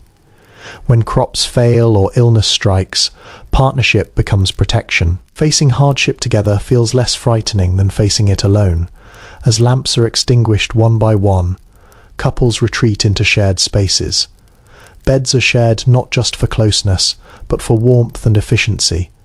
Bodies adjust to one another, instinctively familiar and reassuring. You lie down aware of another presence near you. Breathing steady, real, and immediate. Love here is not idealized, it is lived. It exists in compromise, persistence, and the quiet decision to remain. And as sleep approaches, you understand that in this world, romance is less about being swept away and more about being held steady. As the night deepens, your thoughts turn toward a reality that touches nearly every household sooner or later. Pregnancy is not a private chapter here, it is shared, watched, anticipated, and quietly feared. Bodies change in visible ways, and those changes ripple outward, affecting work planning and emotion. You notice how pregnancy alters the rhythm of the home. Movements slow, tasks are redistributed without formal discussion. Someone lifts heavier loads, someone else walks more carefully. There is no announcement of vulnerability, only adjustment expectant. Mothers continue working for as long as they are able. Rest is encouraged in theory, but necessity often overrides caution. You see women bending, carrying, cooking, mending long after their bodies would prefer stillness. Strength is admired, but so is endurance. Birth is expected to happen at home. There are no specialized rooms or equipment. The bed is prepared with extra linens. Water is heated and kept ready. Neighbors are alerted quietly, so help can arrive when needed. You sense the seriousness settle over the household as the time approaches. Voices lower, movements become purposeful. Children are guided out of the way. Familiar women arrive carrying knowledge gained through repetition rather than formal training. Pain is not softened here, it is faced. Breathing becomes deliberate. Hands grip tightly. Words of encouragement are offered steadily, sometimes whispered, sometimes firm. The room fills with effort, concentration, and tension. You notice how time stretches during labor. Minutes feel long, hours blur together. No one knows exactly how long it will take, and no one pretends otherwise. Waiting becomes its own kind of work. There is fear present, but it is contained. Everyone knows stories that ended badly. They do not speak them aloud now. Hope and caution coexist, balanced carefully to avoid panic. When the moment finally arrives, it is sudden and overwhelming. A cry fills the room, sharp and unmistakable. Relief spreads instantly, almost visibly. Shoulders drop, breath releases. Tears appear without warning, but even then certainty does not arrive. Attention remains focused. Mother and child are watched closely. Bleeding is monitored, breathing counted. The danger does not vanish simply because the birth is over. You notice how fragile recovery feels. The mother rests, but rest is partial. The child feeds, the body adjusts. Sleep comes in fragments. The household moves quietly around this new center, careful not to disturb too much. There are rituals that follow washing, swaddling, naming. These acts feel grounding, anchoring the event into something manageable. Life resumes slowly, cautiously.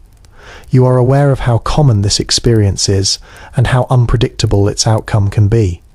Some women carry many children, some lose them, some do not survive the process themselves. These realities are accepted without resignation, but not without weight. Neighbours bring food. Chores are covered. Support appears in practical forms rather than words. The community absorbs the impact together. You notice how quickly infants become part of daily life.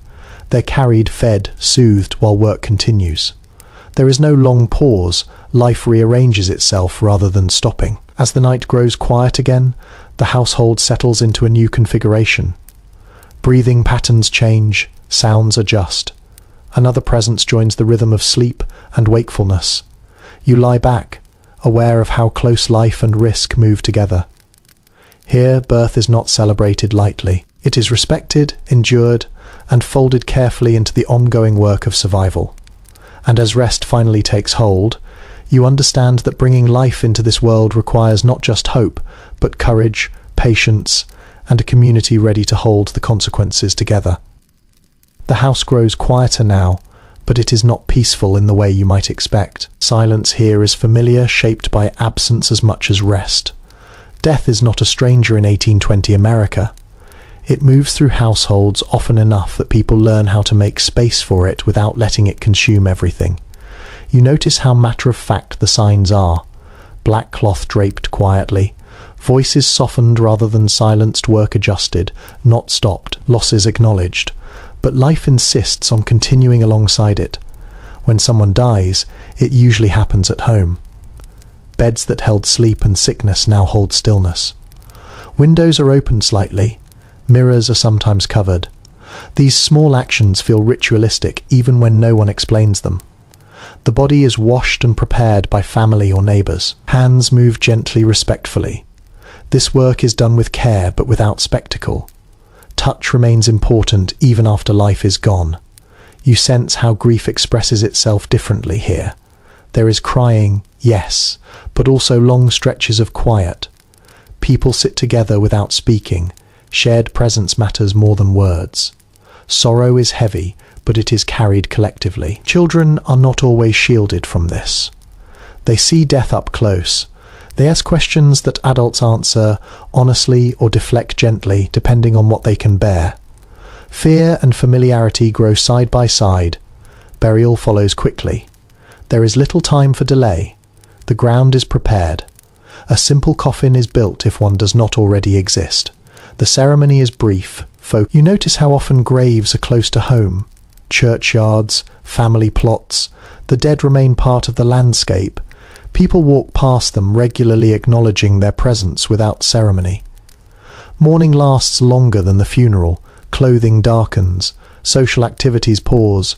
Remarriage may come sooner than expected, driven by necessity rather than forgetting. Survival shapes grief as much as love does. You hear stories of losses stacked close together. A child followed by a parent. An illness that moved through a household. These memories are carried carefully referenced, quietly, rarely dramatized. As the night deepens, you feel the emotional weight settle. Death here is not hidden away. It shares space with daily life, shaping caution, gratitude, and resilience. You lie still aware that tomorrow will come, whether loss is visited or not. That knowledge does not harden people, it steadies them.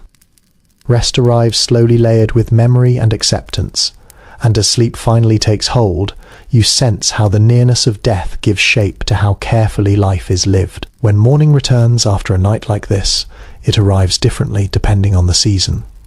You feel it before you see it, The air presses colder or softer against your skin.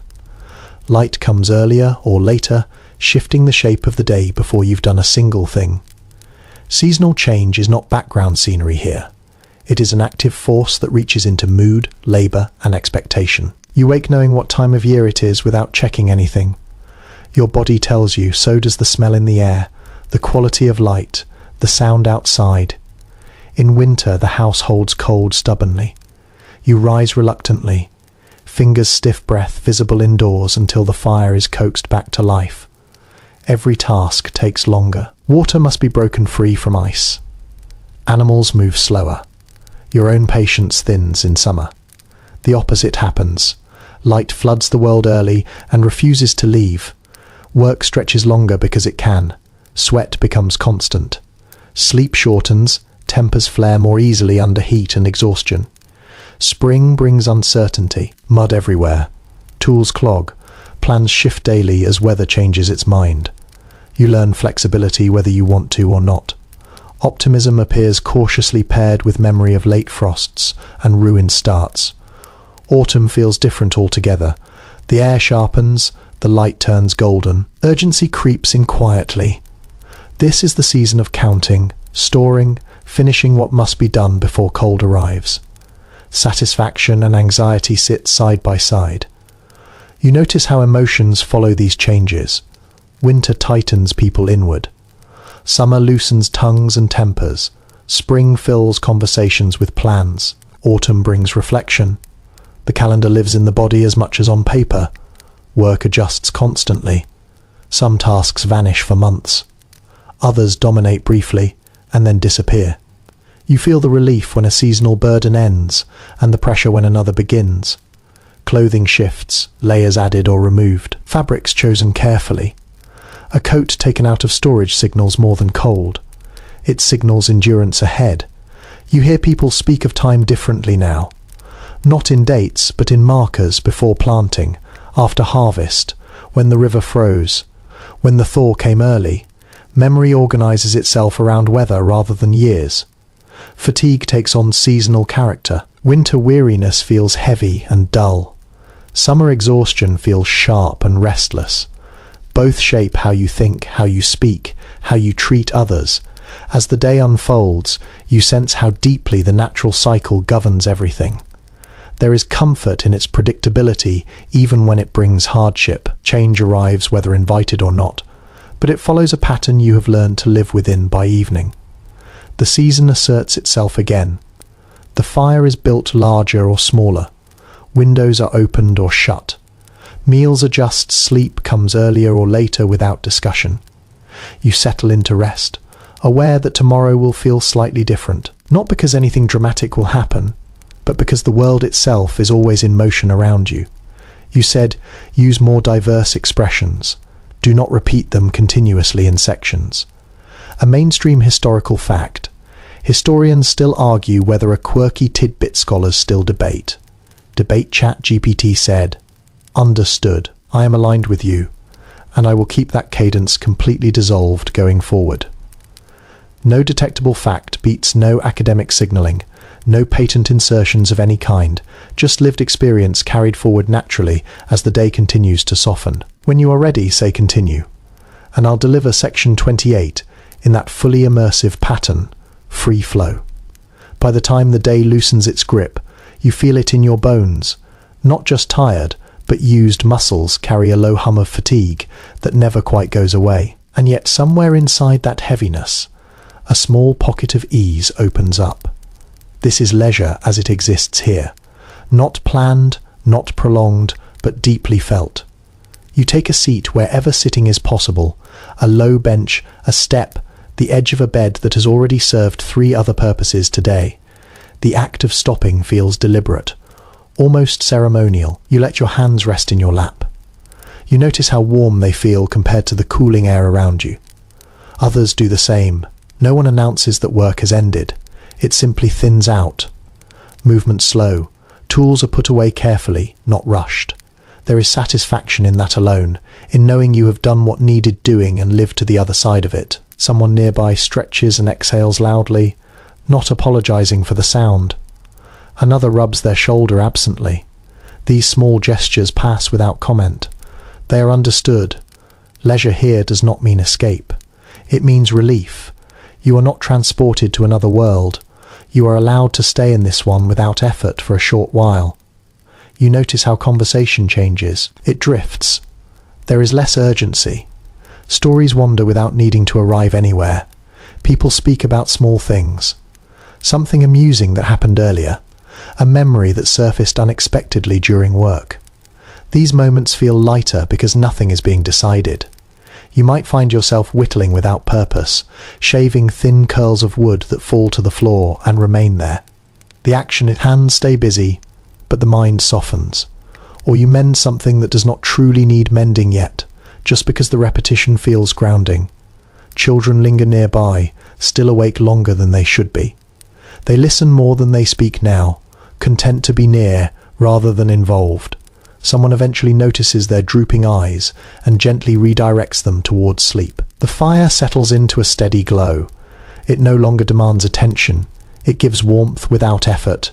You feel it on your shins, easing stiffness slowly. Food appears again, but this time without pressure. A piece of bread, an apple, something small and comforting rather than necessary.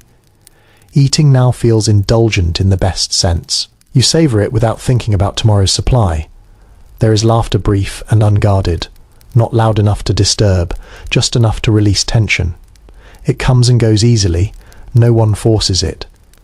You notice how often people lean into one another during these moments, not dramatically, just slightly. A shoulder brush in another, a foot resting against a chair leg. Physical closeness feels natural when the day has been long. You think about how rare this would feel if it were constant. Leisure gains its value from scarcity. Because rest is not guaranteed, it becomes precious when it arrives outside. Night deepens, sounds change, insects take over where birds left off. The world feels held together by quieter forces. Now you sit with this calm longer than you expected. Time stretches just enough to let your breathing slow. Thoughts wander without grabbing hold of anything important. Eventually, someone stands. The signal spreads gently. Others follow. The moment does not end abruptly. It dissolves. Leisure here does not demand close. It simply gives way to the next necessity. As you rise, you feel steadier. Not fully recovered, but restored enough. The body remembers this feeling. It carries it forward into sleep, into tomorrow. Before moving on, you pause once more, taking in the scene as it is now. Dim light, familiar faces, the quiet satisfaction of having reached this point in the day. You understand then that these moments are not extra. They are essential. Without them, endurance would fray. With them, life remains just manageable enough to continue. And as you step toward rest, that small pocket of ease stays with you, warming the edges of exhaustion, reminding you that even in a hard world, there is room to breathe. As the house settles further into night, you sense a quiet unease moving alongside the calm. It is subtle, easy to miss if you are not paying attention. Change hums beneath familiar routines, barely audible, but persistent enough to shape how people talk about tomorrow. You hear it in conversations that drift toward the future. Someone mentions a new road being planned. Another talks about a machine they have heard described but never seen. Words like improvement and opportunity surface more often, now carrying excitement and caution in equal measure. America in 1820 is not standing still, even if daily life feels anchored in repetition. You feel the tension between what is known and what is coming. Old ways work, but they are demanding. New ideas promise relief, but they also threaten to rearrange everything. You notice how differently people respond. Some lean forward, eagerly, imagining lighter labour, easier travel, wider trade. Others hesitate, wary of losing control, skill, or standing. Progress here is not universally celebrated. It is weighed carefully against risk. Tools sit nearby, familiar and reliable. You wonder which of them might soon feel outdated. The thought brings both hope and discomfort. Skill takes years to build. Losing its value overnight feels frightening. You hear stories of people leaving, heading west, moving towards cities, following rumours of land or work. Not everyone returns. These absences leave marks, chairs, unfilled names, mentioned less often. At the same time, newcomer arrive, faces not yet woven into the social fabric. They bring different habits, ideas, expectations. The balance shifts quietly, one household at a time. There is excitement in the air when people speak of possibility, a sense that the future might hold something better. But that excitement rarely lasts long without being tempered by reality. Tomorrow still requires the same chores, the same effort. You feel this contradiction settle inside you. The desire for ease alongside pride in endurance. The wish for change alongside fear of losing what works. As lamps dim further, these thoughts soften. The future can wait until morning. For now, rest matters more than speculation. Still, even as you lie down, the sense remains. Something is moving, not fast, not loudly, but steadily. You are living in a moment that will not last forever. Sleep approaches with awareness gently in tow. The present holds you familiar and heavy, while the future presses lightly at the edges, waiting for its turn. The day finally releases you when darkness settles completely, and the house grows still. Light in 1820 does not glow. It closes in gently but firmly, pressing the world into smaller, quieter shapes. Without strong light, distance disappears. What remains is what is near. You prepare for sleep without hurry. There is nothing left to accomplish now. The fire is banked, low embers, glowing softly, just enough to hold warmth until morning. Doors are checked by habit, not out of fear exactly, but care. The outside world does not vanish at night. It simply becomes harder to see. You move through familiar motions, shoes placed where you can find them tomorrow, clothing folded or draped nearby, ready to be pulled on again before dawn. These small acts feel grounding, stitching one day to the next. The bed waits as it did the night before. Straw shifts beneath weight. The wool blanket smells faintly of smoke and use. You ease yourself down, muscles responding with relief and a quiet ache. This ache is not alarming. It is proof of a day lived fully around you. Breathing settles into rhythm. Someone sigh in their sleep. Another turns over slowly. The house cacks as it cools wood, adjusting to night air. These sounds are familiar enough to be comforting. You lie still, eyes open for a moment longer, watching darkness deepen. Thoughts drift without effort, not plans, not worries, just fragments. A field, a voice, firelight on a wall. The mind loosens its grip as the body claims rest. Outside night, life continues. Insects hum. An animal moves somewhere unseen. The world, that knowledge feels reassuring rather than unsettling. Sleep arrives gradually. There is no sudden drop. Consciousness fades in layers like sound receding. You let go without resistance. Tomorrow will ask for you again soon enough, and as you drift, the day you have lived folds in on itself. Ordinary, demanding, human. One full cycle completed. The night holds you now. Slow your breathing, let your shoulders sink. There is nothing left to do. You are safe here, wrapped in darkness and quiet. The fire will still be warm in the morning. Now the pace softens even more. The images blur at the edges, no longer sharp, no longer asking for attention. The house around you feels distant, as if you are floating just above it. Sounds fade into a gentle background hum, steady and predictable. You do not need to follow any more details. The work is done, the thinking can stop. Your body knows what comes next, and it does not require instructions.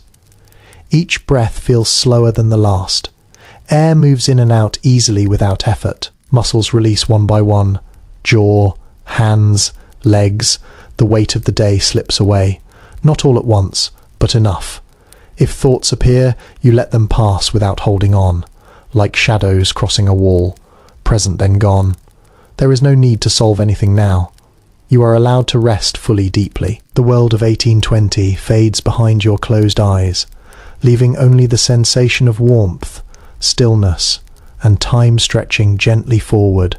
Sleep settles in quiet and complete.